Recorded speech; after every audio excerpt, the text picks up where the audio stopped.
दोस्तों आज हम लोग आपको ये ट्रिक बताने वाले हैं कि कैसे एग्ज़ाम में क्वेश्चन को अटेम्प्ट करना है इजीली। तो आज हम लोग ये क्वेश्चन सॉल्व करने वाले हैं जिसमें हमें अमाउंट डायरेक्ट गिवन है। इसमें हमें कैलकुलेट करके नहीं निकालना है प्रीवियस ईयर और करंट ईयर का, मतलब हमें 2 ईयर का दिया होता है, इसमें से हम लोग को माइनस करके निकालना होता है अमाउंट को। और इसमें हमें डायरेक्ट दिया हुआ है अमाउंट को हम लोग डायरेक्टली एंटर करते जाएंगे अमाउंट में। एग्ज़ाम में इस टाइप से भी क्वेश्चन आपको आते हैं, चलिए देखते हैं। ये वैसे इसका थोड़ा इजी क्वेश्चन है, इसकी हेल्प से आप समझ पाएंगे। ट्रिक में इसको लगा लेना है, फिर आप डायरेक्ट इसको फटाफट सॉल्व कर सकते हो। देखिए फ्रेंड्स, आज की हम लोग की ट्रिक ये है कि आपको सबसे पहले क्वेश्चन को टिक कर लेना है कि किस अमाउंट को ऐड करना है, किस अमाउंट को लेस करना है, और पहले किसे करना है और बाद में किसे करना है। ये तो आप अच्छी तरह से जानते हो क्योंकि मैंने प्रीवियस वीडियो में बताया। तो आज हम लोग पहले पेंसिल से एक जगह टिक कर लेंगे किस क्वेश्चन को कहाँ एंटर करना है। Sale of fix asset investing activity है, इसको आई लिख लेंगे, और जो हमारी ऑपरेटिंग एक्टिविटी उस पर ओ लिख लेंगे, और जो ऐड होगा उस पर प्लस, और जो माइनस होगा लेस होगा उसको माइनस। ये देखिए issue of share for cos, ये हम लोग की फाइनेंशियल एक्टिविटी है। इंक्रीज इन करेंट एसेट, जो हम लोग की ऑपरेटिंग एक्टिविटी में जाएगी, ये हम लोग जानते हैं। अब ये ऐड होगी या लेस, देखिए एसेट का हम लोग का उल्टा इफेक्ट पड़ता है, इंक्रीज हो रही है तो इसे लेस करना है। इस तरह से क्वेश्चन को आप पेंसिल से पहले हल्के से आप समझ लेंगे तो आप इजीली क्वेश्चन लगा पाएंगे और आपकी प्रैक्टिस अच्छी हो पाएगी। एग्जाम में से आप फिर एक बार ऊपर से आप इसका माइंड में आप इसका एक स्ट्रक्चर बना लेंगे तो आप आसानी से हेल्प से सॉल्व कर पाएंगे। तो इस तरह से आपको पहले ऊपर से अच्छी तरह समझ लेना है किस हम लोग को आइटम को कहाँ एंटर करना है। इस तरह से हम लोग समझ रहे हैं। देखिए इंक्रीज इन करंट लाइबिलिटी का सीधा ही इफेक्ट पड़ता है, लाइबिलिटी इंक्रीज हो रही है तो ऐड करते हैं। ये भी हमारी ऑपरेटिंग एक्टिविटी है। देखिए फ्रेंड्स, इस क्वेश्चन में हम लोग को बोल रहा है कि दिए गए समंकों की सहायता से रोकड़ प्रवाह तैयार करना है। इसमें हम लोग को कैश फ्लो स्टेटमेंट बनाना है। इसमें कहीं ये नहीं दिया है कि हम लोग को ऑपरेटिंग एक्टिविटी से बनाना है, फाइनेंशियल से या इन्वेस्टिंग। इसमें हम लोग को तीनों मेथड यूज़ करना है क्वेश्चन के अकॉर्डिंग। अब वो हम लोग चेक करेंगे और पता करेंगे कि इसमें कौन कौन सी एक्टिविटी है। देखिए इसमें हमारी कैश फ्लो ऑपरेशन, इसमें हमारी ऑपरेटिंग एक्टिविटी है। सेल ऑफ फिक्स असेट हम लोग जानते हैं हमारी इन्वेस्टिंग एक्टिविटी, क्योंकि हम लोग इन्वेस्ट कर रहे हैं, एसेट को सेल कर रहे हैं, हमारी इन्वेस्टिंग एक्टिविटी के अंदर आता है। Issue of share for cost, share debenture loan हमारे फाइनेंशियल एक्टिविटी के अंदर आते हैं। तो इसमें हमारे सब तरह के आइटम दिए हुए हैं, इन सबको आप लोग को छाट लेना है, फिर उसका आपको कैश फ्लो स्टेटमेंट बना के उसे एंटर करना है, उसके अमाउंट को लिखना है। पहले आप लोग इसे अच्छी तरह से छाट लीजिए, क्वेश्चन को समझ लीजिए, फिर आप लोग इसको कैश फ्लो में लिखते जाइए। तो देखिए नेक्स्ट है हमारा decrease in current asset. Current asset decrease होती है तो उसको ऐड करते हैं, और ये भी हमारी ऑपरेटिंग एक्टिविटी के अंदर आती है। ये दोनों decrease in current liability decrease हो रही है, इसका सीधा इफेक्ट पड़ेगा, मतलब कि अगर ये इंक्रीज होती है तो प्लस करते हैं, डिक्रीज होती है तो माइनस करते हैं। डिक्रीज हो रही है इसको माइनस करेंगे, ये भी हमारी ऑपरेटिंग एक्टिविटी के अंदर है।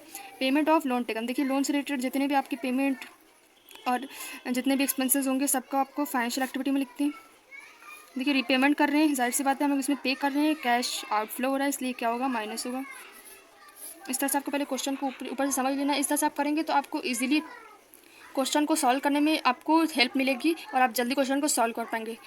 तो चलिए अब हम लोग इसको फॉर्मूला बनाते हैं, फटाफट इसके अमाउंट को रखते हैं और हमारा आंसर देखिए कितनी जल्दी आ जाता है।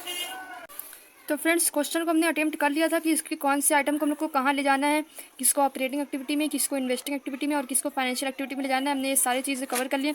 अब हम लोग उसको यहाँ करेंगे। सबसे पहले हम लोग लिखेंगे कैश फ्लो स्टेटमेंट। ये हमारा फॉर्मेट होता है, हमने कई वीडियो में आपको बताया भी है। हमारा एक पार्टिकुलर का कॉलम होता है और 2 अमाउंट का। इस तरफ हम लोग अमाउंट की डिटेल डालते हैं और लास्ट में हम लोग अमाउंट के टोटल को यहाँ लिखते हैं नीचे। तो चलिए सबसे पहले हमारा आता है फॉर्मेट में कैश। हम लोग फॉर्मेट के अकॉर्डिंग इसे सॉल्व करते हैं। प्रीवियस वीडियो में मैंने आपको फॉर्मेट बताया, अगर आपने नहीं देखी तो आप नीचे डिस्क्रिप्शन में या आप कमेंट बॉक्स में वहाँ से उसे देख सकते हैं। मैंने फॉर्मेट पूरा आपको अच्छी तरह से क्लियर करवा दिया है। तो फॉर्मेट में हमारा सबसे पहले रहता है cash flow from operating activity.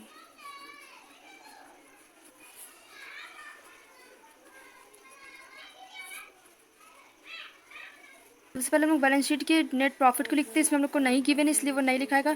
Next हमारा ऑपरेटिंग एक्टिविटी ऑपरेशन से कैश रिसीव होता है, उसको हम लोग लिखते हैं।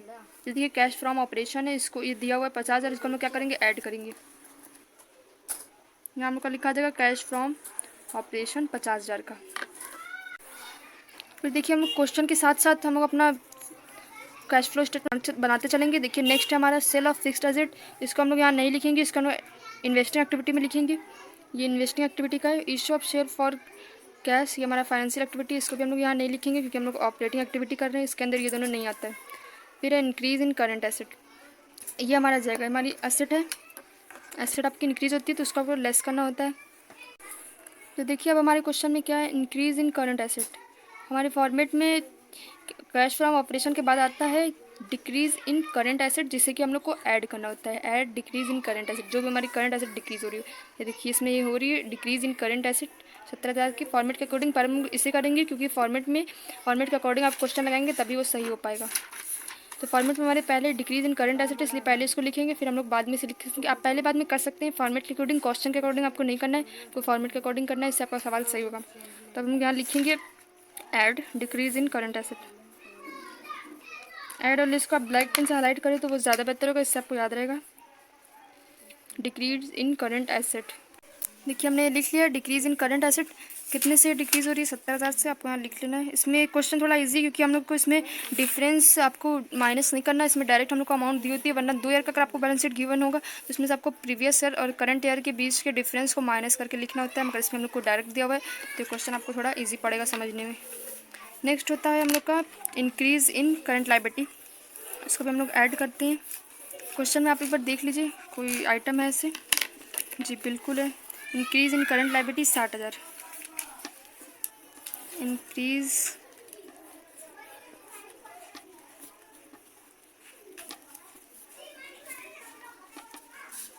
ये हमारी लायबिलिटी है, ये हमारी बढ़ती है, तो इसको ऐड करते हैं। कितने से? हमारी 60,000। ठीक, अब हम लोग लेस करते हैं। करंट एसेट इंक्रीज़ होगी तो उसको लेस करेंगे। जी, करंट एसेट घटती है तो उसको ऐड करना होता है, और अगर बढ़ती है यानी इंक्रीज़ होती है तो उसको लेस करना होता है। हमारी देखिए करंट एसेट ये हमारी इंक्रीज़ हो रही है, आप देख सकते हैं। 1 लाख से इसको आपको माइनस करना होगा। पहले आप इन सबको ऐड कर लीजिए, इसमें से हम लोग लेस करेंगे।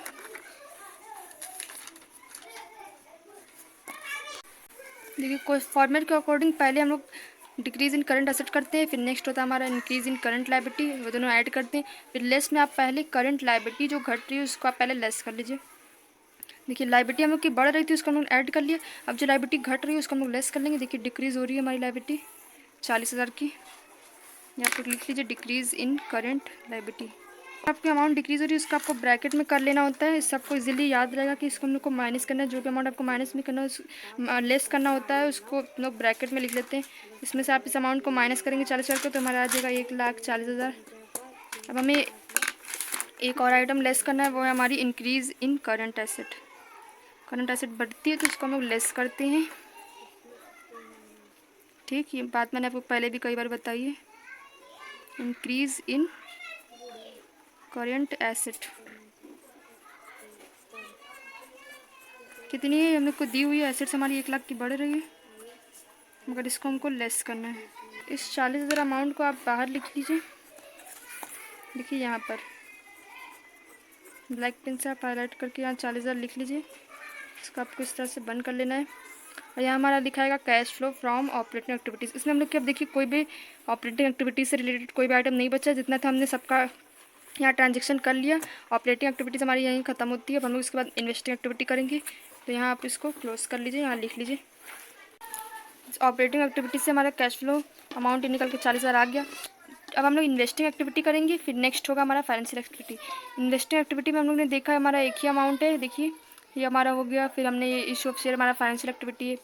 ये हमारा एक सेल ऑफ फिक्स्ड एसेट, ये हमारा sale of fixed asset. Sale of fixed asset ये हमारी इन्वेस्टिंग एक्टिविटी है। Issue of share for cost ये हमारा फाइनेंशियल एक्टिविटी है। इन सबका हमने ट्रांजेक्शन यहाँ कर लिया, आप देख सकते हैं। ये हमारी एसेट एंड लायबिलिटी है, सब हमारी ऑपरेटिंग एक्टिविटी, और ये हमारा फाइनेंशियल एक्टिविटी के अंदर आता है, लोन और शेयर और डिबेंचर। तो हमारी देखिए इन्वेस्टिंग एक्टिविटीज़ के अंदर से ले देखिए हमको एक ही आइटम मिल रहा है, सेल ऑफ फिक्स्ड एसेट, जो कि 7,60,000 की। इसको हम लोग करेंगे। पहले हम लोग यहाँ हेडिंग डालेंगे। तो देखिए फ्रेंड्स, आपको अब नेक्स्ट हेडिंग डालना है cash flow from investing activities को ऐसे कर लेना है। यहाँ आपको लिखना है, इसमें हमारा सिर्फ एक ही है। देखिए sale of fixed asset, sale of fixed asset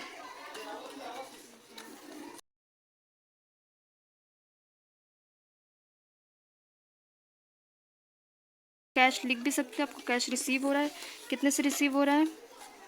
7,60,000। ये 7,60,000, इसमें आपको सिर्फ एक ही आइटम था, तो आपका cash flow from investing activity निकल के आ गया।